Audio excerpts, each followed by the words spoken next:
जिन्हें पड़ोसी को पापा कहना ज़्यादा पसंद होता है, ओवैसी जी उन्हीं में से हैं। एआईएम का मुखिया मत बोलिए, उनको उसका मौलवी बोलिए, वो मौलवी हैं उसके। और दूसरा जो आज वो फ़िलिस्तीन के लिए चिल्ला रहे हैं, मैं उनसे पूछना चाहूँगा जो उगैर मुसलमानों के साथ में चाइना में होता है उसके लिए क्यों नहीं बोलते हैं?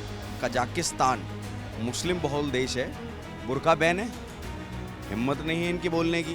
बैरिस्टर नहीं है, पढ़े लिखे गवार हैं। हैदराबाद के हैदर ने ही इनको वोट नहीं दिया, झूलते झूलते जीत गए, नहीं तो माधवी लता जी ने इनको तो हिला दिया। इस बार तो वो भाई भी नजर नहीं आया जो कहता था 15 मिनट के लिए हटा लो।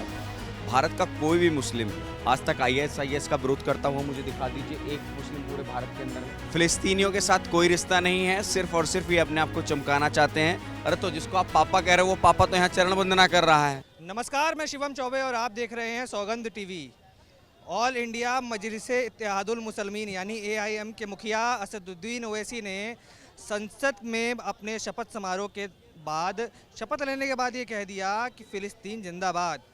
अब सवाल तो यही बनता है कि ये रिश्ता क्या कहलाता है। जानेंगे जनता से क्या लगता है सर, जिस तरीके से ओवैसी साहब हमेशा फ़िलिस्तीन हो या फिर कोई अन्य मुस्लिम देश हो उसके प्रति इतनी सहानुभूति दिखाते हैं जितनी भारत के प्रति नहीं दिखा पाते।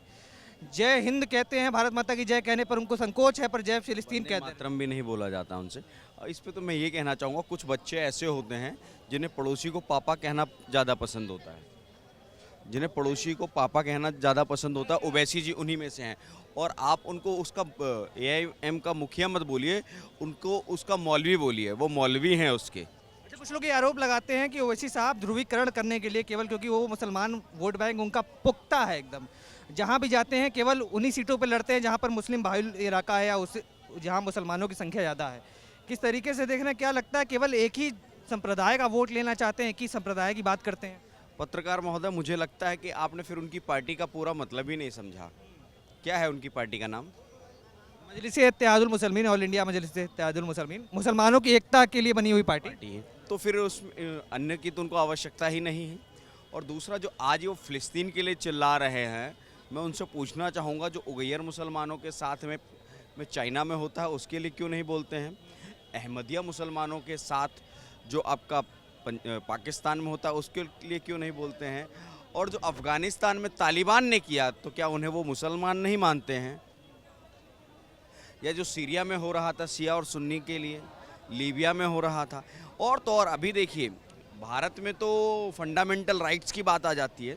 आप एक चीज़ बताइए, कजाकिस्तान मुस्लिम बहुल देश है, बुर्का बैन है, हिम्मत नहीं है इनकी बोलने की। मेरे तो पढ़े लिखे बैरिस्टर है, जब इतने बड़े वकील पढ़े लिखे बैरिस्टर नहीं है, पढ़े लिखे गवार हैं। और इन जैसों के लिए ना 8 नंबर का जूता तैयार रखती है जनता। अभी देखिए आप, अभी जो 24 का ही चुनाव हुआ, इसके दौरान इनकी क्या दुर्गति हुई है। हैदराबाद में ही हैदराबाद के हैदर ने ही इनको वोट नहीं दिया। चुनाव तो जीत गए। वो कैसे जीते हैं वो सबको पता है, झूलते झूलते जीत गए, नहीं तो माधवी लता जी ने इनको तो हिला दिया। जो हर बार देश के अन्य अन्य राज्यों में जाकर के रैलियां करते थे, इस बार बताइए ना कितनी रैलियां की हैं हैदराबाद छोड़ करके। इस बार तो वो भाई भी नज़र नहीं आया जो कहता था 15 मिनट के लिए हटा लो। बहुत बड़ी तोप थे ना, तो ऐसी तोपें हमारे जयपुर चले जाइए, गेट के बाहर में मिलेंगी, महलों के बाहर में खड़ी रखी हुई। क्या लगता है जिस तरीके से ये तोप अगर इतनी हिम्मत है तो 57 देश है, जाकर के उलझ लीजिए ना इसराइल से।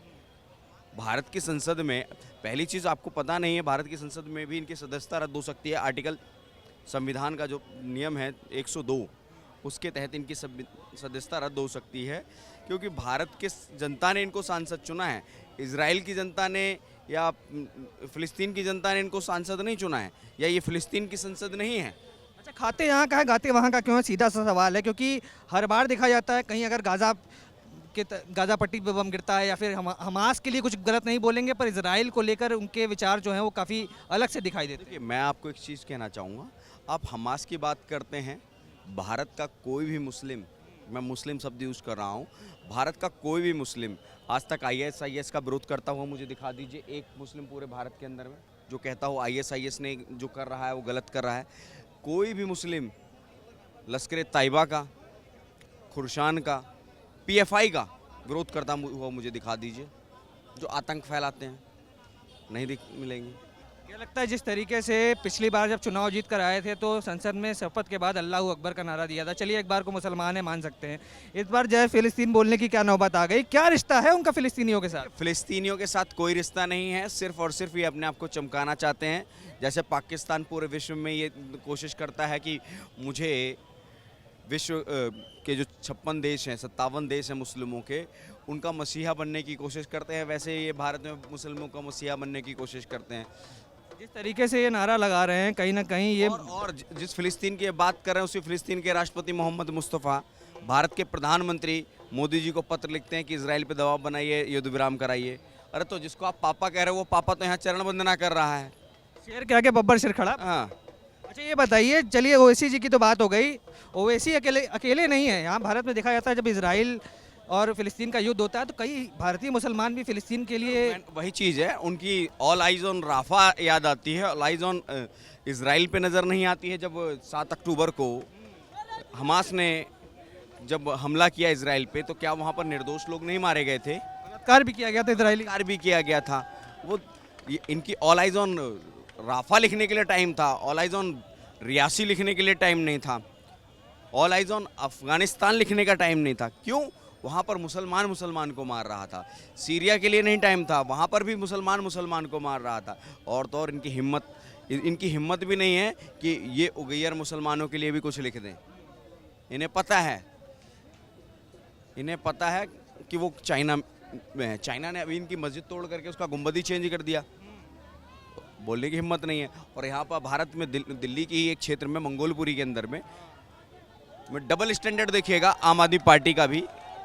नगर निगम में सरकार किसकी है? आम आदमी पार्टी की। तोड़फोड़ कौन कर रहा है? आम आदमी पार्टी। और आम आदमी पार्टी की ही विधायक राखी बिड़लान जी कहती हैं हम तोड़ने नहीं देंगे। अरे भाई, तो पैरामिलिट्री फोर्स लेकर क्यों गए थे? अवैध कब्जे कराते रहो। आपने शाहीन बाग कराया अवैध कब्जा, जामिया में कराया, जमुना में करा दिया, उसके बाद मस्जिद का अवैध कब्जा है वो तो टूटेगा। अच्छा, जो इस तरीके का समर्थन करते हैं, जैसे इजराइल तो माना जाता है कि भारत का काफ़ी पुराना दोस्त रहा है, हर मुसीबत की घड़ी में साथ दिया है। अगर भारतीय लोग इजराइल का समर्थन छोड़ के फिलिस्तीन का समर्थन करने बैठेंगे तो जब युद्ध जैसी स्थितियाँ आएंगी, गंभीर स्थितियाँ आएंगी, तो कौन साथ देगा भारत का? देखिए सीधा सा है, आप एक चीज आइए, 1998 में जब कारगिल युद्ध हुआ तो इजराइल ने भारत का समर्थन किया था। तो ये लोग तो वो हैं जिस थाली में खाते उसमें छेद करते हैं। इन्होंने तो हमेशा ही भारत की पीठ में खंजर घोंपने का काम किया है।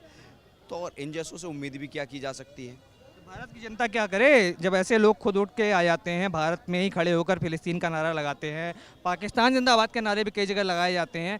जब इस तरीके के लोग सामने आएंगे तो भारत की जनता क्या करेगी फिर? भारत की जनता इनका जवाब देना जानती है। लोकसभा के चुनावों में जवाब दिया है, अभी विधानसभा के चुनावों में तेलंगाना में क्या हुआ है? सरकार किसकी आई है? एनडीए की आई है ना। और तो और जिस हैदराबाद नगर निगम में आते हैं वहाँ पर एनडीए के काउंसलर ज़्यादा हैं, ठीक है। तो ये हैदराबाद फिलिस्तीन जिंदाबाद बोलें या इजराइल जिंदाबाद बोलें, या आपको पता इजराइल के प्रधानमंत्री ने भी जय हिंद जय भारत बोला था, लेकिन वो प्रधानमंत्री थे और वो भारत का समर्थक देश है, दुश्मन देश नहीं है। और किस फिलिस्तीन क्यों उलझ लीजिए ना। यहाँ पर क्या भारत की संसद में नारे लगा रहे हैं? जाइए गाजा में, जाइए ना, वीज़ा लीजिए, बहुत जल्दी दिलवा देंगे। जाइए हमास के साथ में युद्ध कीजिए, हिजबुल्लाह के साथ में युद्ध कीजिए। ईरान के राष्ट्रपति का भी नहीं पता चला था कि 2 दिन बाद पता चला था कि निकल लिए, अल्लाह को प्यारे हो गए। जिस तरीके से देखा कहीं ना कहीं जो नारे लगाए गए संसद में असदुद्दीन ओवैसी द्वारा, चाहे वो चाहे फिलिस्तीन का नारा हो चाहे उसके पहले, तमाम तरीके के लोग देश में फिलिस्तीन का समर्थन करते दिखाई देते हैं। कहीं ना कहीं देश की जनता उनसे ताल्लुक़ नहीं रखती क्योंकि इजराइल जो है वो भारत का मित्र देश है और कहीं ना कहीं भारत को इजराइल की और इजराइल को भारत की उतनी ज़रूरत है। तमाम बड़ी खबरों के लिए बने रहें हमारे साथ, देखते रहें सौगंध टीवी। धन्यवाद। आप देख रहे हैं सौगंध टीवी, सौगंध वतन की।